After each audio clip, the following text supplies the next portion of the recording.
About 3,000 years ago, King Solomon builds a temple in Jerusalem. Despite a short time of 7 years, this building was unique in splendor and attracted pilgrims from around the world to admire it. But there is a big mystery that surrounds this temple that not many are willing to discuss. You see, the people of Israel were given instructions that limited their options as to the creation of sites dedicated to the God of Israel. In the second book of Moses we read, "And if you make an altar of stone for me, you shall not build it of cut stones, for if you wield your chisel on it, you will profane it." Again, this restriction is repeated in the fifth book of Moses, where we read, "Moreover, you shall build there an altar to the Lord your God, an altar of stones. You shall not wield an iron tool on them." Solomon followed those instructions because we read in the 1 Kings 6:7, "The house, while it was being built, was built of stone finished at the quarry, and neither hammer nor axe nor any iron tool was heard in the house while it was being built." So, an amazing structure was built that was a true wonder in its time, and no iron tool were used to aid the workers in its completion. How is this possible? Well, the Bible is silent on the topic. However, there are extra biblical Jewish sources that provide us additional information on the methods and objects that were used to build the temple. But I must warn you, the things that I will discuss are really weird and shocking. And I must emphasize here, it is not information that comes from the Bible, and we should be careful to accept it as true.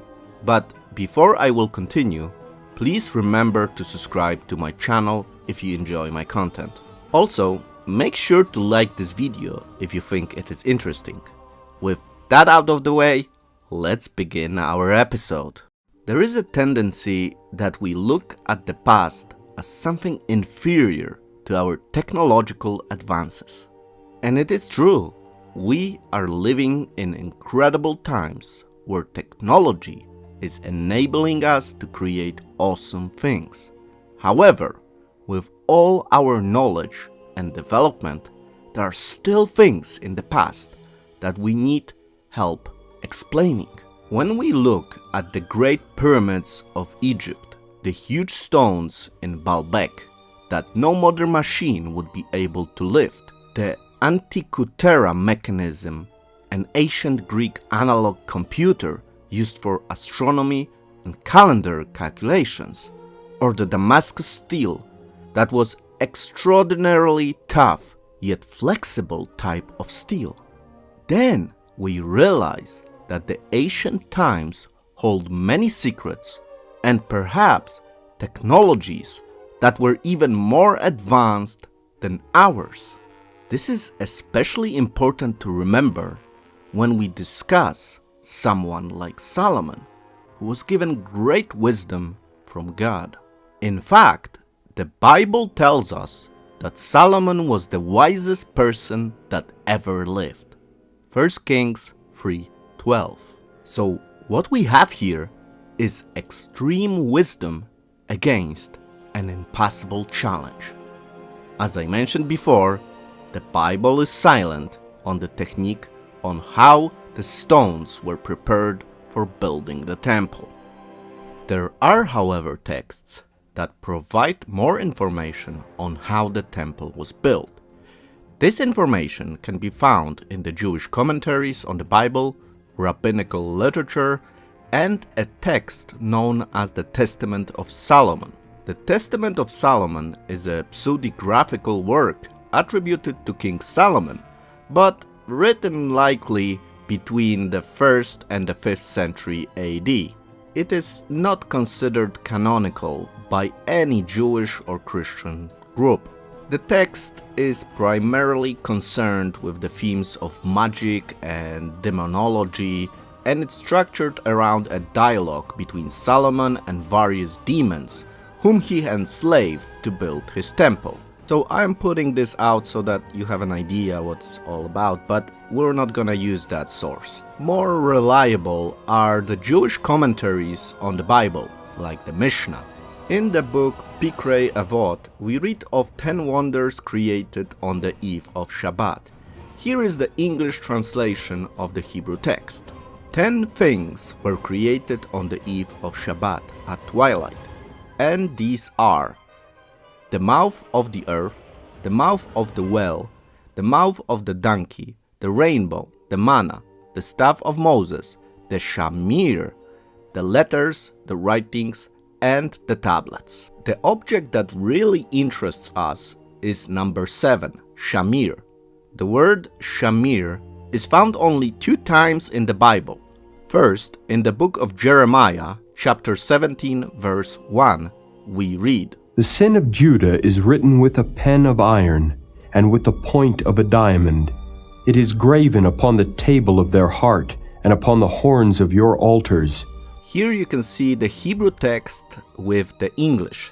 Shamir is translated as corundum, meaning crystalline form of aluminium oxide, typically containing traces of iron, titanium, vanadium, and chromium. In the New American Bible and the New King James, it is simply translated as diamond. The second instance where we find the word shamir in the Bible is Isaiah 5:6. Here is the text. "And I will lay it waste. It shall not be pruned nor digged, but there shall come up briars and thorns. I will also command the clouds that they rain no rain upon it." Here, the word shamir is translated as buckthorn. In both of those instances, we see that the shamir has the capability to pierce hard surfaces. And this is the base for the later interpretation of shamir. For example, Rabbi Ovadiah, living from 1445 to 1515, said that Moses himself used the shamir to create the Hoshen and Ephod, the priestly breastplate, and engraved the names of the tribes of Israel into the precious stones on that breastplate. In the Talmud, the book of Gittin 68a, we learn that Solomon was unsure how to build the temple without iron tools and consulted the Sanhedrin at the time. They told him, "There is a shamir that Moses used to cut the stones for the ephod." Solomon then asked the sages where to find the shamir, and this leads to a lengthy story about how he acquired it. In fact, this is the longest story in the whole Talmud. The story tells us that getting the shamir involved the great warrior Benayahu ben Yehuda to confront the Ashmedai, the prince of demons and the angelic prince of sea. However, in the Midrash called Yarkut Shimoni, we read of a different account. Solomon knew how to speak to animals, and he asked them where the shamir might be found, at which point an eagle flew to the Garden of Eden and brought it to him. He then asked the sages how to use the shamir, and they directed him to Ashmedai. The Midrash also notes that the shamir was so powerful it had to be wrapped in a wool and kept in a special lead box filled with barley. The same teaching is found in the Talmud, in the book of Sotach 48b, where we also learn that the shamir was the size of a barley grain, and that it ceased to exist following the destruction of the first temple. Okay, let me stop here because I'm throwing at you all those names: Mishnah, Talmud, Midrash, and some of you may not know what I'm talking about. So let me explain. The Mishnah is a major written collection of Jewish oral traditions and forms the first part of the Talmud, a central text of rabbinical Judaism. Compiled around 200 AD by Rabbi Judah the Prince, it serves as a compilation of the oral law, legal tradition, and interpretations that were not written down in the Hebrew Bible. The Talmud is a central text of rabbinic Judaism and is considered second in importance only to the Hebrew Bible, the Tanakh. It is a compilation of Jewish law, ethics, philosophy, customs, history, and a commentary on the Bible, and serves as a guide for Jewish life, thought, and practice. And the Talmud consists of the Mishnah and the Gemara, created around 500 AD, which is a collection of rabbinical analysis, discussions, and commentaries on the Mishnah, exploring its implications and applications and addressing various related topics. Midrash, however, refers to a genre of Jewish literature that seeks to explain, interpret, and expand upon the text in the Hebrew Bible.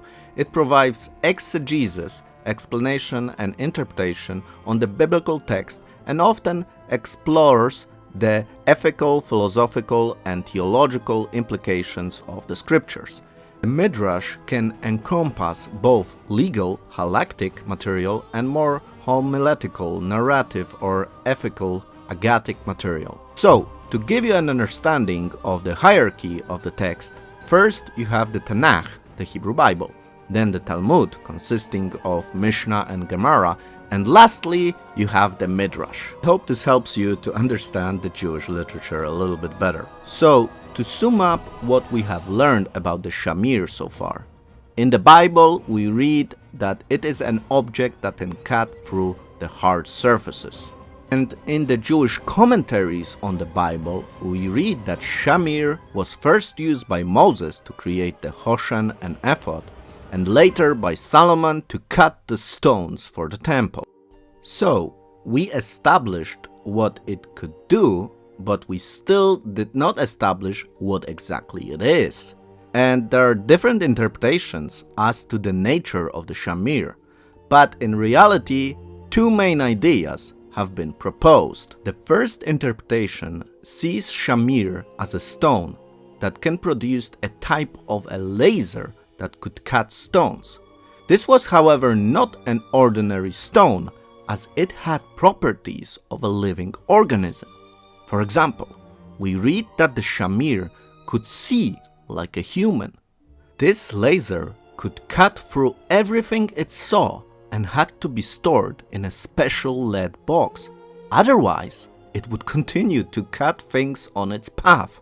The second interpretation, which developed later in time and is more popular understanding today, is that the shamir was a type of a little worm that was capable of eating any material. So, does this information have any value? Obviously, as we presented in the beginning of the video, we have an impossible task of building the temple without iron tools.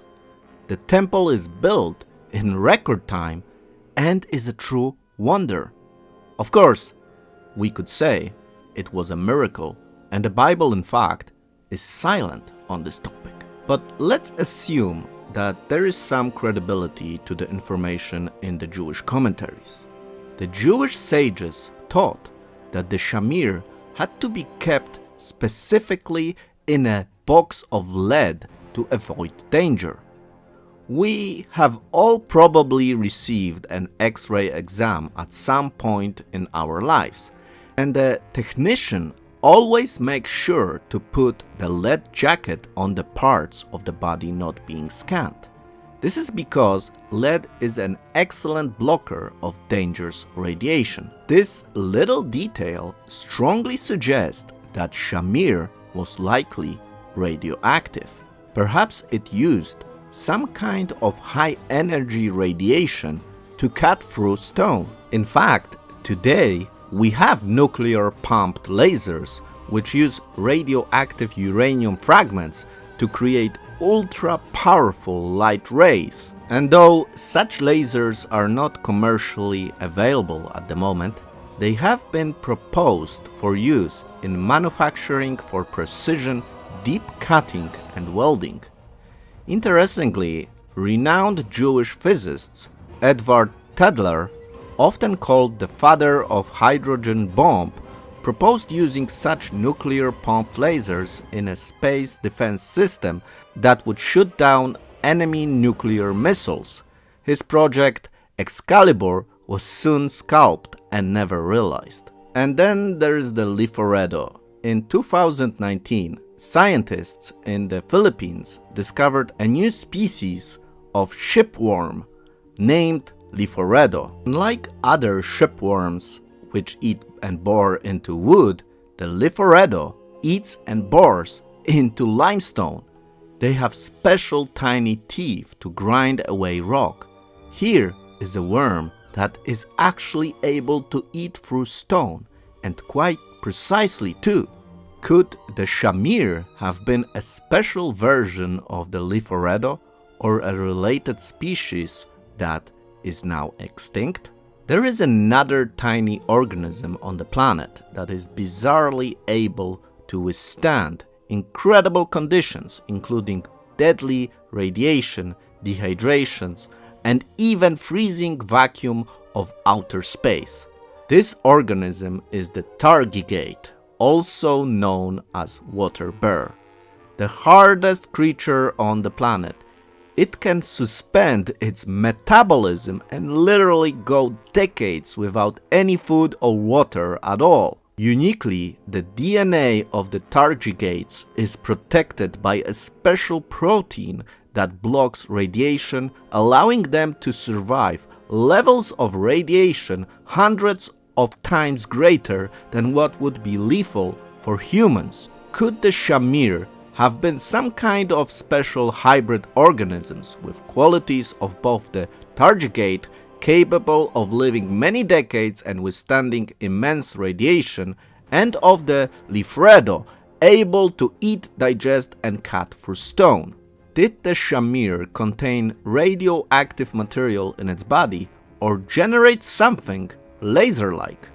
It is certainly within the realm of scientifically possible. Ultimately, we may never know the true nature of the shamir, for there are those who hold that the future third temple will not require the shamir in its construction. The Lubavitcher Rebbe, for instance, taught that since in the Messianic era swords will be beaten into plowshares, iron will no longer be considered an implement of war and will therefore be allowed in the building of the third temple.